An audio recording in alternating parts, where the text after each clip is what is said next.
Bears! This is Bear Blast, the official podcast of student life at Mott Community College.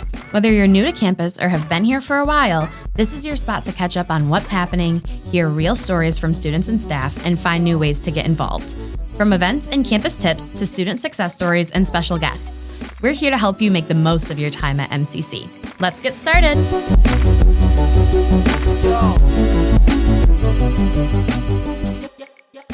Welcome back to Bear Blast. My name is Alyshia, and I am your host. I am also the coordinator for student life, and I'm really excited about today's topic.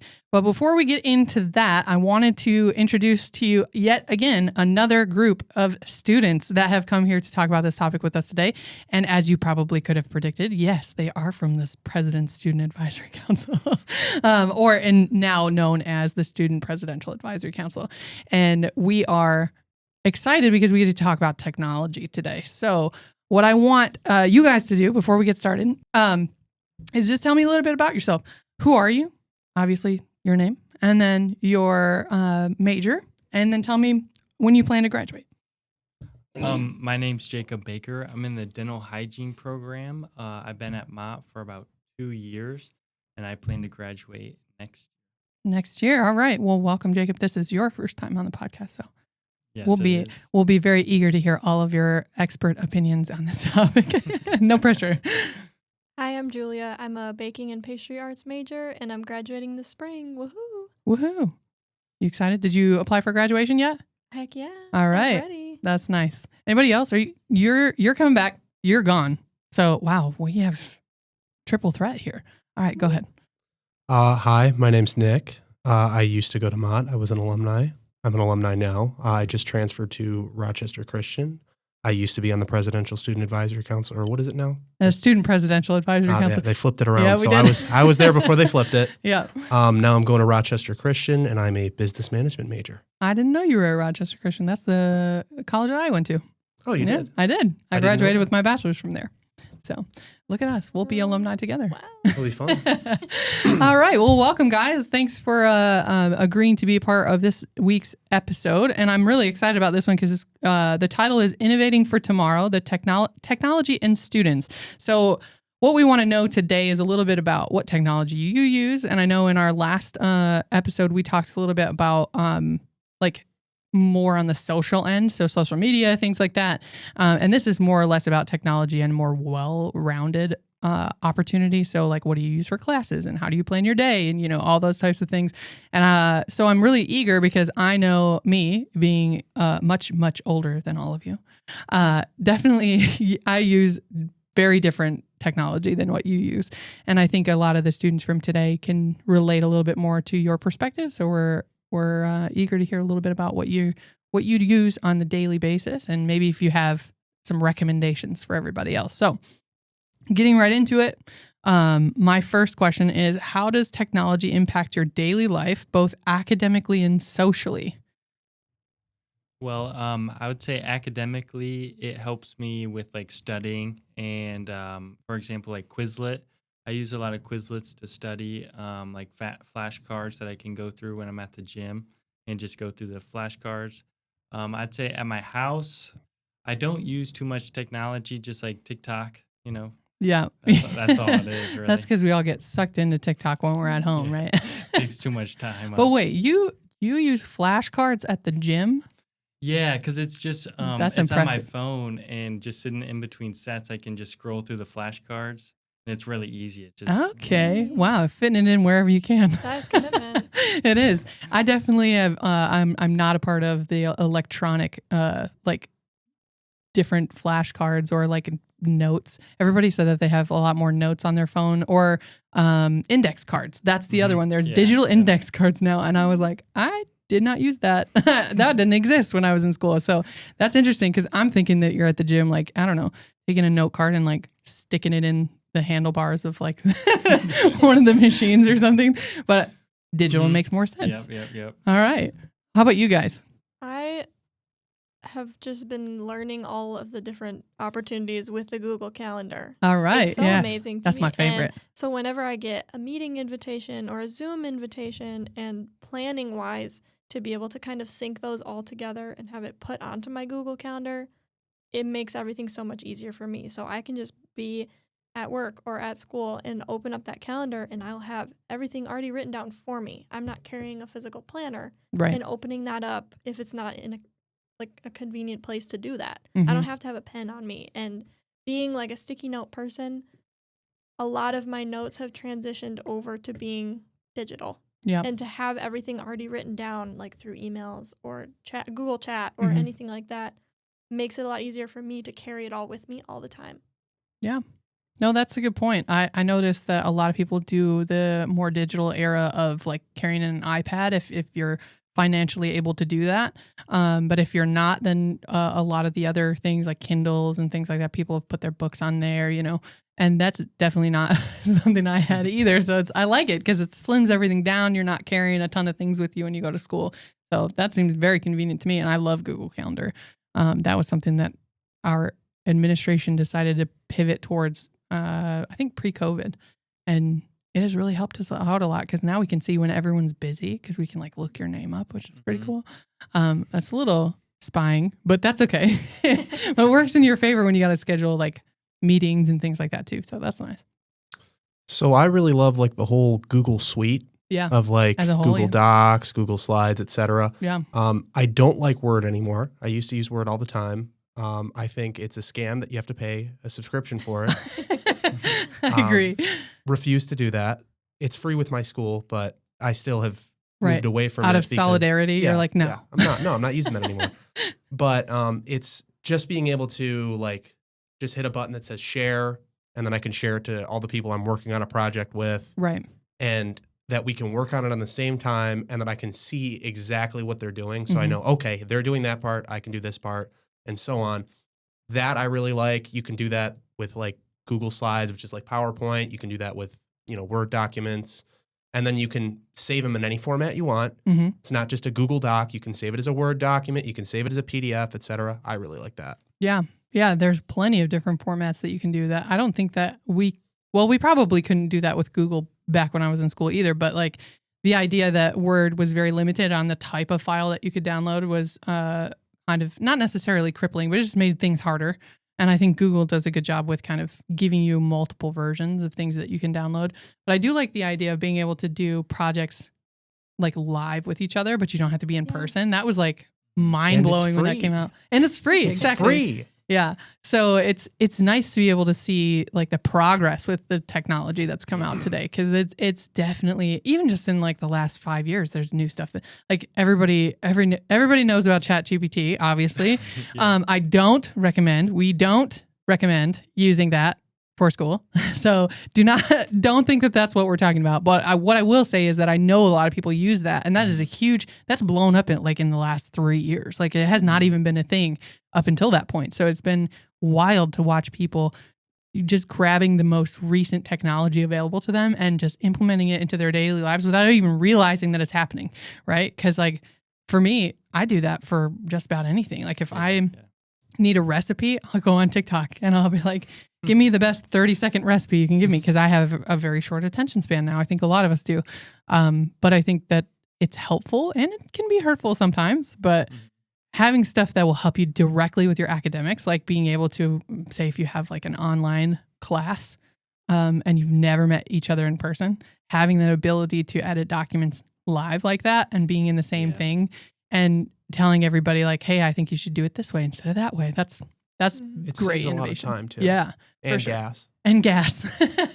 Yes, extra expenses for people to meet together. I think that's important. So I like it. I'm glad that you guys like it. We were curious when we were talking about switching over to Google platform, or in general, like changing up our technology. Like we used to be on Blackboard. So, and now we're on Canvas. I always say Canva. That's a different website. And I think that just learning those things as faculty and staff, we're now at a point where we're like, is this out of date for you guys? And we were concerned that a lot of you were going to be like, well, it's too much to learn, or there's a lot of different platforms and things like that. But you guys were like really eager to jump from Word over to Google Docs. So it was nice to watch that. I think they're more intuitive too. Like it's a lot easier to figure out what you're doing on there versus Word. That's true. And I'm preaching Google right now, but You got to go through a bunch of different things to try and find, like, there's a bunch of different tabs on Word documents to try and find exactly what you want to do. And Google, it's not. It's very It's user like, okay, friendly. 1, 2, 3. Okay. Right. Yeah. And I've never used Word Really? before, so I hear a lot of people say it, but I've only used Google Docs and all the Oh, Google no. stuff, like Google Slides. That makes me very old. Blackboard, I don't know what that really is. It was like used Canvas. It was like before. Canvas, but Okay. a different version of it. I Definitely remember much. that. Yeah. Not here, but high school. I Right. remember that. Yeah.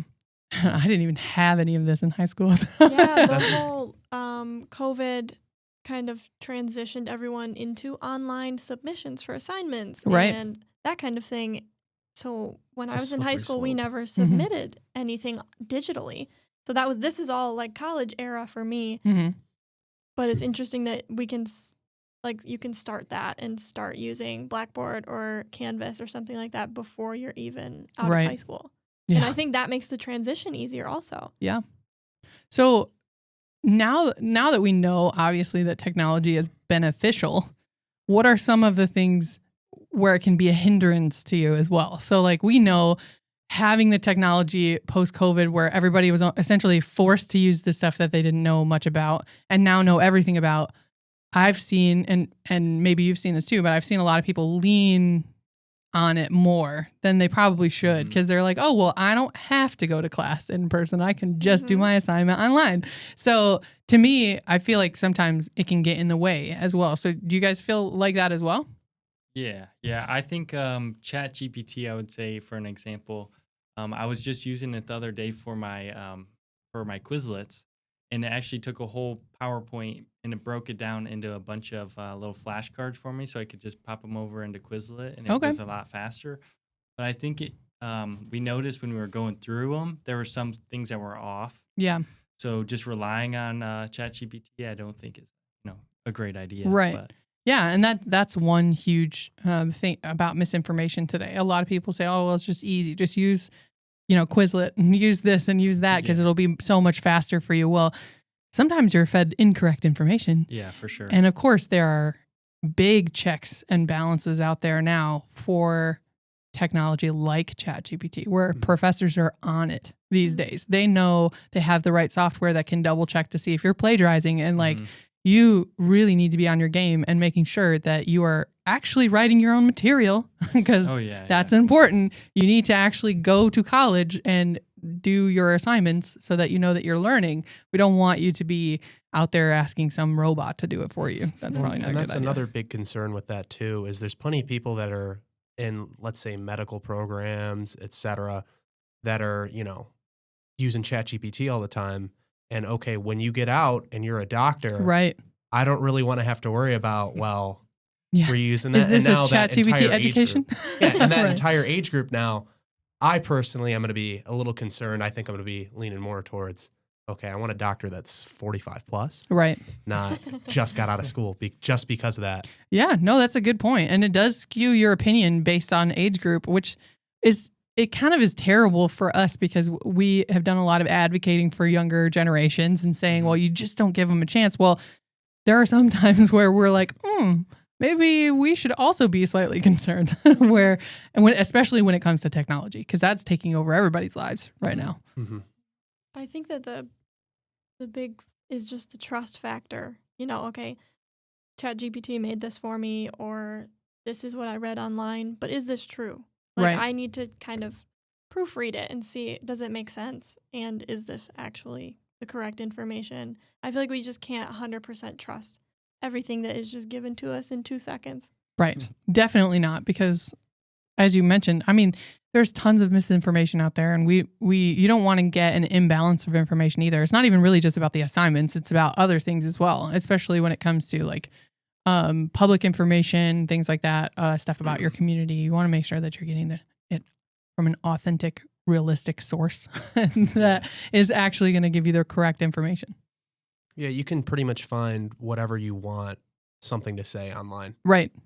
Like whether, you want someone to say that the sky's purple today and, the clouds are falling down, you could probably find somewhere that's going to say that. That's going to say that. And that's scary, right? Mm-hmm. Like, that's definitely not something that we want to do or necessarily encourage individuals to just use platforms like that, because yes, they can be convenient, and yes, they can be fun. And like, if you're going to, if you have a club activity, they can help you with like your mission statement and stuff like that. But like, when it comes to actual assignments, you have to be ready to have the knowledge so that you're leaving a college with the knowledge that you paid for, right? Like you paid to be here. If you could just cheat your way through, why'd you pay to be here? Like to me, that doesn't make much sense, but to each his own. I could see that at the, if you're using that the whole time you're throughout college, and as a medical person, if you get to the end and you got to get through boards, you won't get through boards if you just use ChatGPT. So. Yeah, it's definitely tough when it comes down to the wire. And you're like, wait, I probably should have actually studied. Yeah, they said prove it. Yeah, you this really is the way. graduated, prove it. Yeah, and I know that there are a lot of prompts out these days where people can easily identify if you're using ChatGPT. Like I've talked to you guys about that. Like if your opening email to a professor starts with, "I hope you're doing well," then we know ChatGPT wrote that email for you. Like that's an automatic prompt that software uses. So like, and maybe you're just polite and maybe you didn't do it that way, but it suggests that you did. So be careful. Even if I know a lot of people say, well, my professor checked my work and said that I used helping software or software like ChatGPT, but I didn't. I can prove that I didn't, or I swear that I didn't, or whatever. Today, there are checks in place for the opposite of that as well, to make sure that they are there for you so that you are, your voice is heard on that too. But just understand that there are certain terms and things out there that are quickly identifiable so that they can say, oh, well, according to this, it says that you did. And that's unfortunate. So I think that there has to be checks on both sides, really. Yeah. Well, yeah, you can't just have someone discredit everything you say by just saying, oh, you used AI. Right. Yeah. And AI is very subjective these days. There's tons of platforms. It doesn't even need to be ChatGPT. It could be anything. What's the Chinese one that just came out? I forget the name of it. I knew it. I was going to bring that up too. Yeah. But that one, I guess, is even more capable. So it's very interesting watching them develop so quickly, which is a little concerning. But it's going to develop quicker and quicker. That's right. I feel like I have seen more professors leaning towards more opinion-based assignments because of this. So obviously, tests and quizzes, you're still going to get tested on the facts, but a lot more of the papers that I've been assigned recently have been asking us to explain things or explain it and give an opinion. And I feel like that's kind of trying to counteract the AI use, because that's not something that you can prompt it to give you without it being noticeable. Right. And especially if you have a student that speaks in class one way or writes their notes in one format, like maybe a little bit more casually, and then they send in this paper with, extraordinary vocabulary. Yeah, very formal. Yes. The professor is going to get a little red flag, and maybe they will check your work, or maybe they'll ask you to explain it more in person. Right. And you need to be prepared for that. Like that's going to be the way that they check your progress.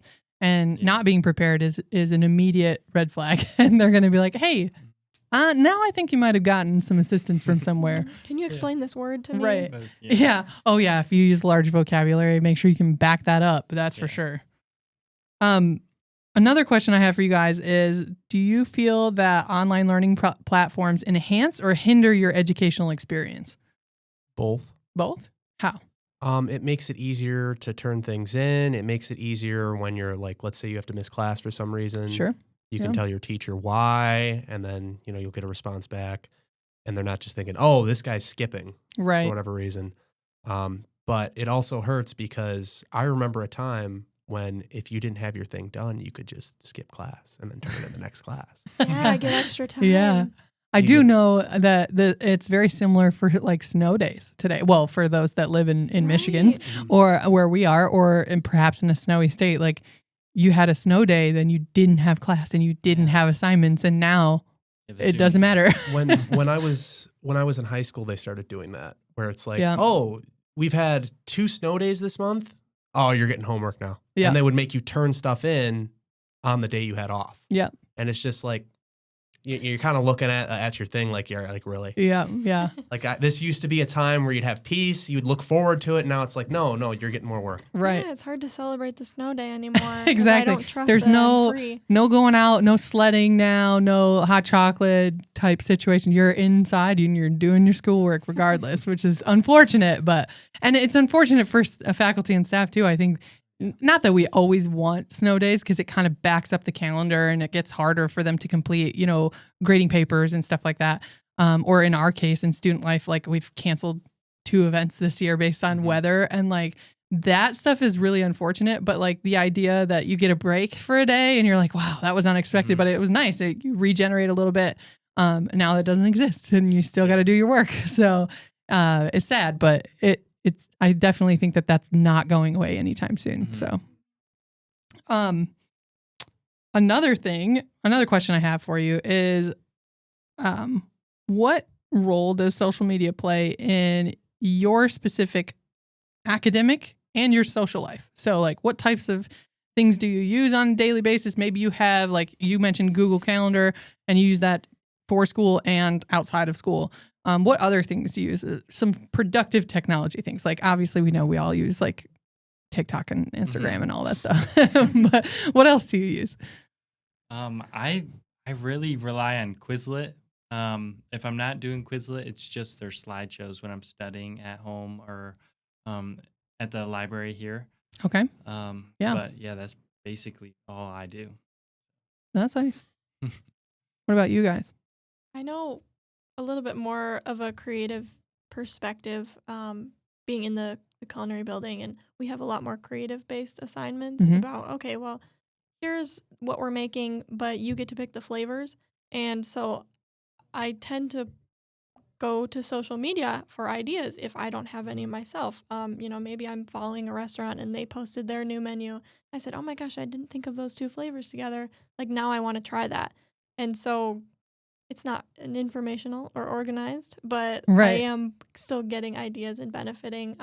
Even like organizational ideas. Yeah. I get a lot of that on there just visually from things like Instagram or Facebook. I know that's old. But I just tend to see a lot of that on there. And sometimes that kind of gives me ideas or gets me back into work mode. Yeah, that's a good point, actually. I think that a lot of us forget that sometimes we use social media to relax, and then sometimes we use social media to help us concentrate. And I know for people around my age, it's a little harder to comprehend just because we've not experienced that before. But I definitely think that having those opportunities to kind of recenter yourself and be like, okay, I got to be on task. Like I know a lot of people use like meditation apps, or they use like the lo-fi apps for like music so that you can play it while you're studying, and that helps you to really focus. So that's a couple of things. I personally would rather, play like some T-Pain or something like that while I'm working, but everybody's got their thing, right? And I think that to each his own, but it definitely will work out in certain circumstances. What do you use? Like she said, I'll go on TikTok sometimes to find different interesting things, but Snapchat.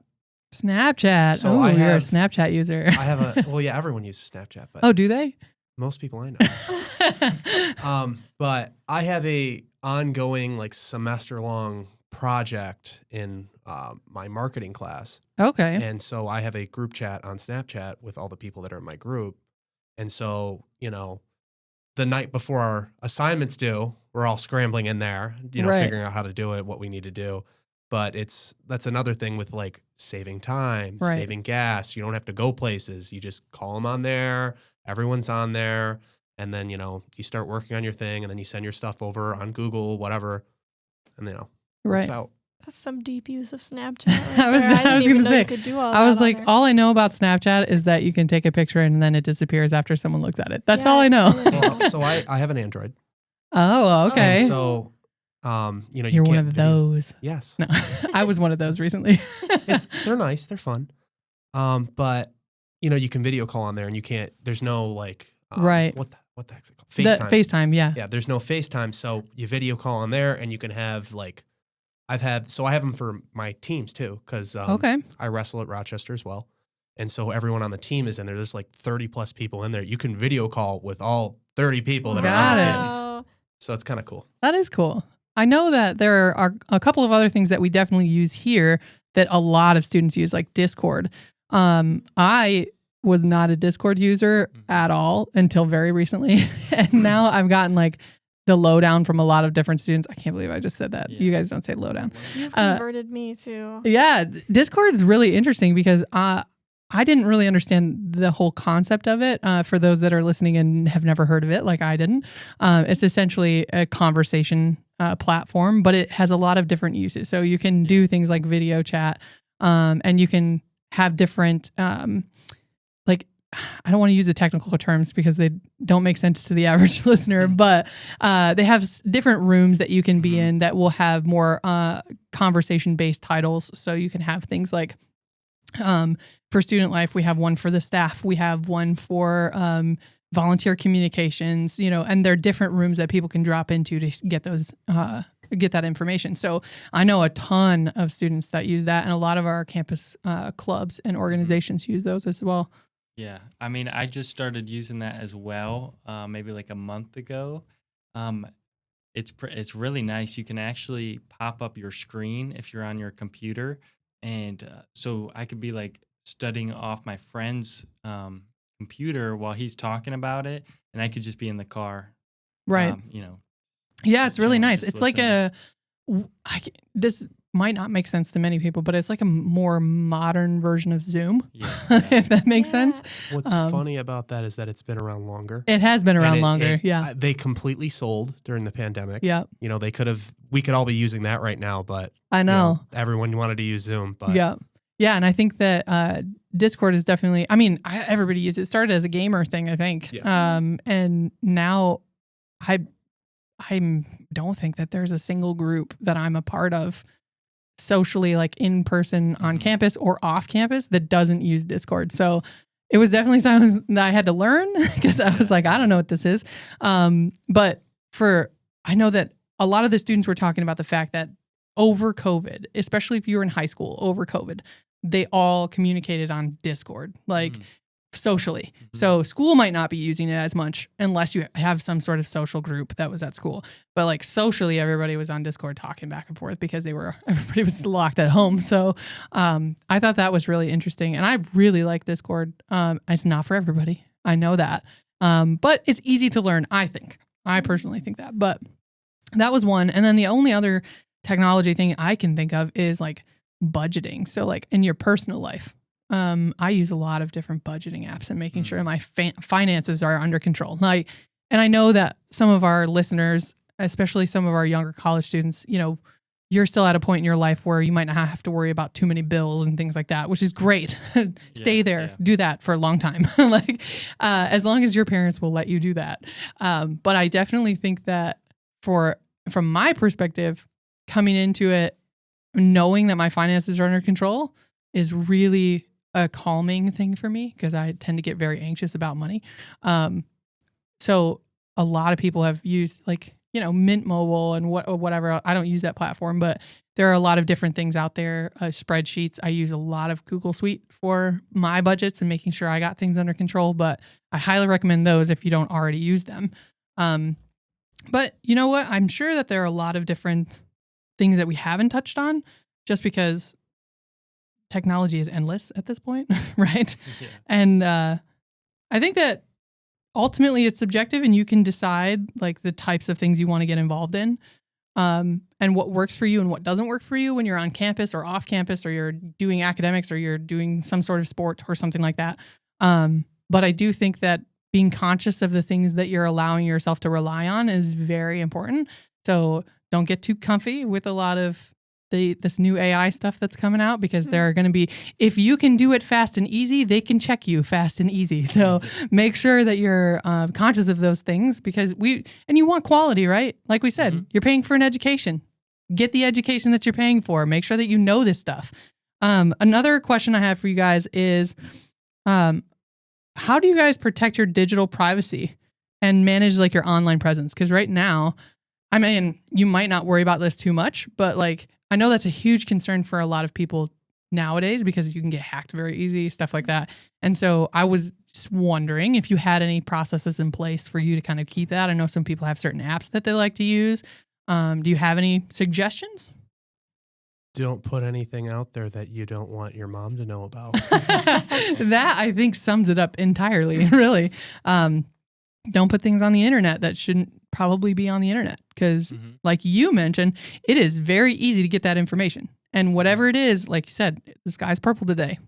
Somebody's going to believe it, whether it's true or not. Don't let it get out there. I think that's very important. Anything else, or were we going to stick with the don't let mom know kind of thing? I like that one. You like that one? I think having a school email, it makes it really convenient, like we said, to use the Google platforms. But I also think that there is a privacy aspect to that, where people don't have to exchange phone numbers with other people at school if they don't want to, or they can communicate with their professors without using their own personal information.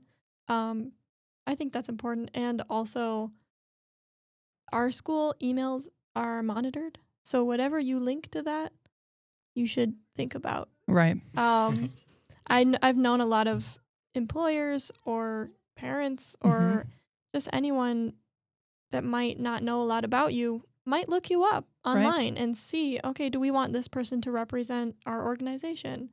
So I think it's important professionally to just keep that stuff private, Right. or at least on the private setting online. Yeah. Just so that it's not accessible to people you don't want to have it.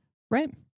And that just gives you more privacy overall too. Like, I used to be like, when social media first started, I definitely put that out there.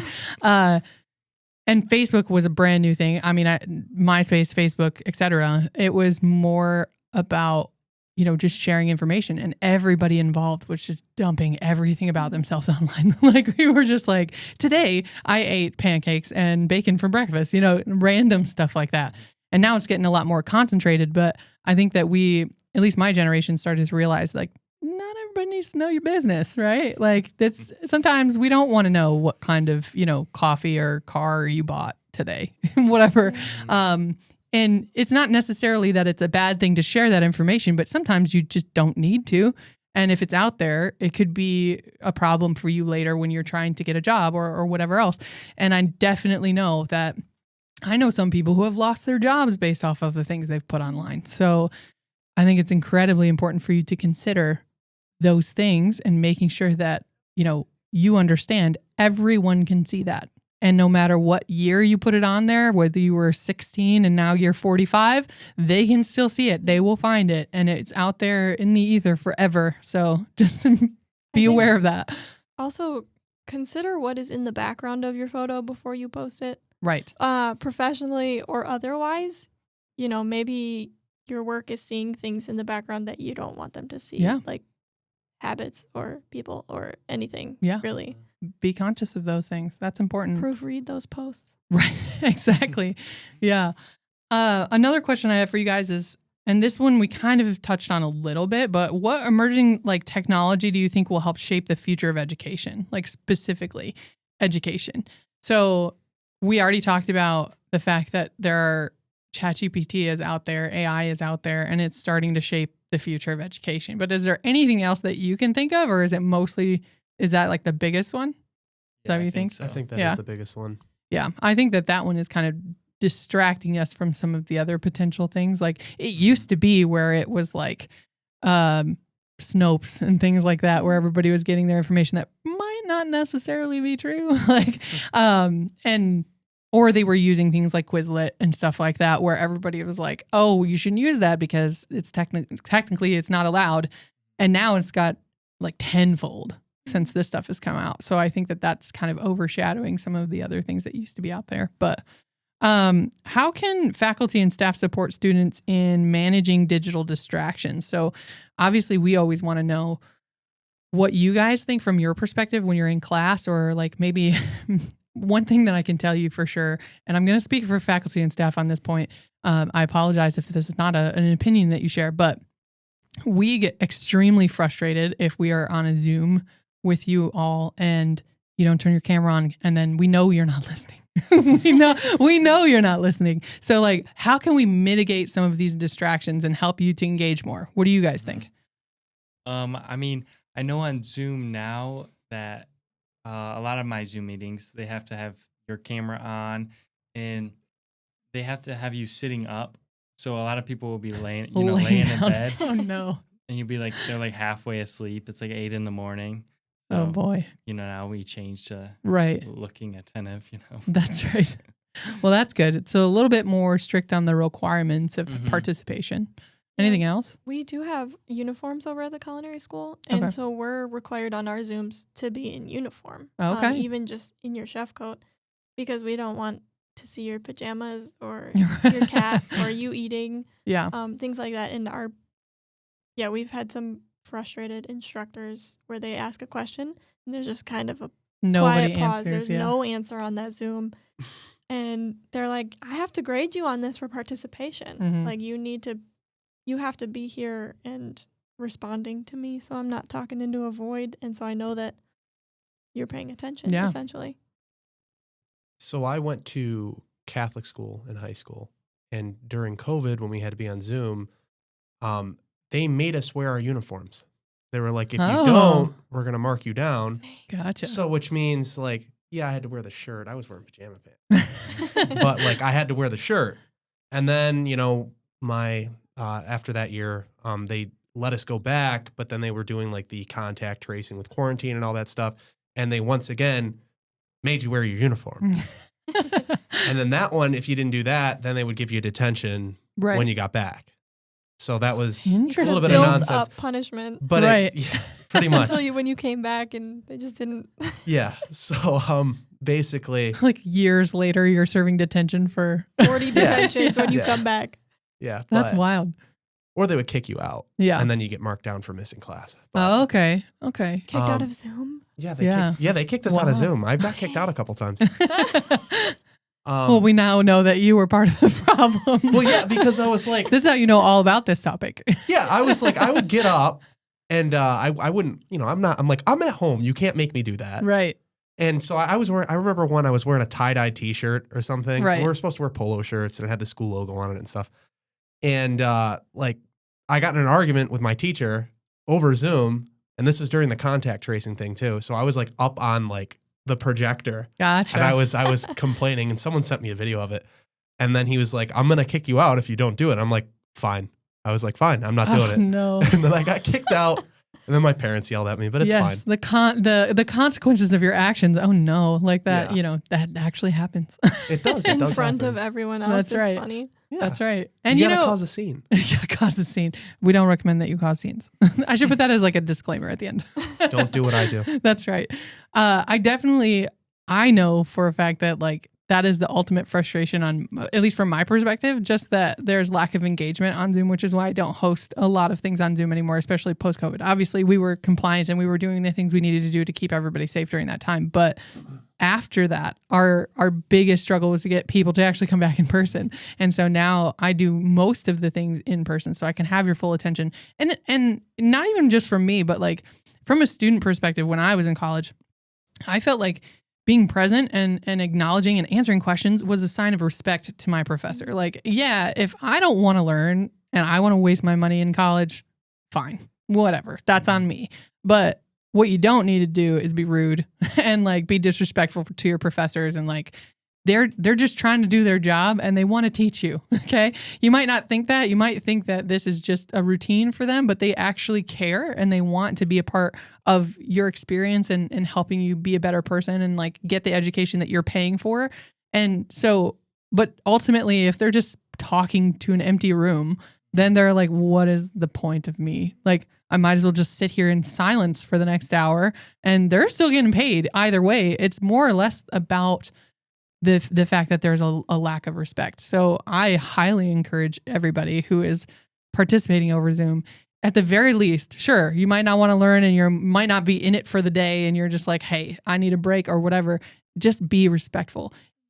If not, then why are you in class, right? So You paid for it. exactly, you paid That's for the it. main thing. You're paying for it. Yeah. It's not like you're in high school or you're in kindergarten or whatever, and you're just like, well, I have to be here. Right. No, you're paying now. You're paying now. This So you're is paying to not pay attention or paying to, not learn anything. And then, when you either fail the class or if you get a bad grade or whatever, and then you go out to go work. Mm-hmm. And let's say that was pretty important to whatever job you're doing. Now you don't know what you're doing. Yeah. 6 months after you finish college and that bill comes from, federal or wherever it's coming from that says, hey, you owe us this money. And then you think, wow, I owe all this money, but I didn't learn anything. That might be on you. So pay attention in class. Make sure you're showing your professor some respect and understand that people are here doing their job because they love to teach and they want you to learn. And it's important for you to learn on your own, but also, we're all in the same space. We all want to be as helpful and cooperative as possible. So I think that's really important to make sure that you consider when you come to class. Okay, I'm going to wrap up with one last question for you guys. And that is more of a campus question for those that are faculty and staff here as well. If you could improve one aspect of technology on campus, what would it be? A loaded question. And it could be anything. It can be, solely on maybe the website or something like that, or maybe it's a visual something on campus. Any technology related thing. What do you think should change? I think that having, and maybe we do, and I'm going to be embarrassed if we do, a digital campus map would be useful. Just because our culinary building is very separate. So right. A lot of times when other students or myself come here, I don't know the names of the buildings. There's not really big signs on them. Yeah, and you have to walk out into the cold and to see the campus maps that are outside. Yeah.